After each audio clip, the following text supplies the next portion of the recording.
সুপারিশ দাদার না দিদির? না না, পাড়া তো মামার। মাননীয় গুণধর বাবু, আশা করি ভালো আছেন। কিরে, কি ভাবছিস তোকে এইভাবে আমি তেল মারবো? এখনো তোর ল্যাজ অত মোটা হয়নি। কানের গোড়ায় ঠাটি একটা চড় মারবো।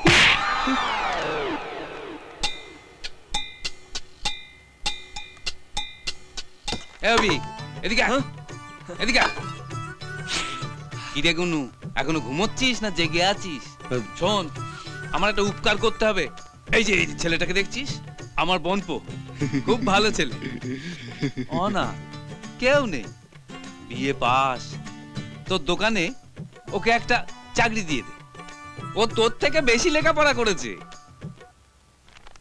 এই যে বলে দিলাম, ধরে নে মুখ্যমন্ত্রীর কথা। হ্যাঁ, গুনু চিঠিটা পড়ে ভয়ে ভয়ে তোর দিকে তাকাবে।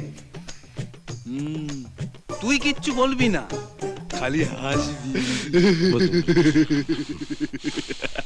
তারপর গুনু তোকে আমার কথা জিজ্ঞেস করবে, আমি কেমন আছি। খুব মান্নি করে আমার। সেই বন বিড়ালটা এখনো বেঁচে আছে? আমার জীবনের অর্ধেকটা ও শেষ করে দিয়েছে। দেখবি আরো কত কি বলবে। আমি যখন শিলিগুড়িতে ছিলাম তখন ও আমাকে আখ মারাই করেছে। আখ মারাই কাকে বলে জানো তো? আখকে ধরে অনেক কষ্টে ওর হাত থেকে নিস্তার পেয়ে এইখানে এসে নিজের পায়ে দাঁড়িয়েছি। আর তুমি ওই হারামজাদাটার সুপারিশ নিয়ে এসছো। আমি তোমাকে কাজটা দিতাম যদি তুমি বন বিড়ালের চিঠিটা না আনতে। আমার এখানে কাজ আছে, আমার লোক দরকার, তাও তোমাকে দেবো না। যাও। স্যার ধরে নিন চিঠিটা। আমি যদি না নিয়ে আসতাম, আপনি কি আমাকে কাজটা দিতেন না বলুন? আরে এবার এটা ছুঁড়ে মারবো কিন্তু। যা। মামু আমার মুরগি বানিয়ে দিল, এখন কি করব? ফিরে যাওয়ার মতন টাকাও নেই।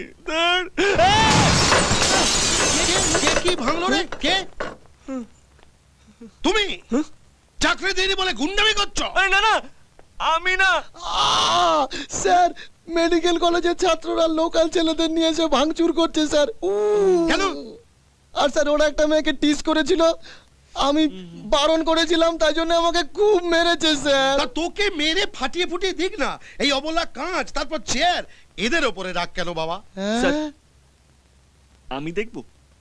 চিঠি দিয়ে তো আপনি আমায় কাজ দেননি। যদি আমার ক্যালমাটা দেখেন, আপনি নিশ্চয়ই আমায় কাজ দেবেন। ক্যালমা? You don't know anything about Calma. Calma means scale.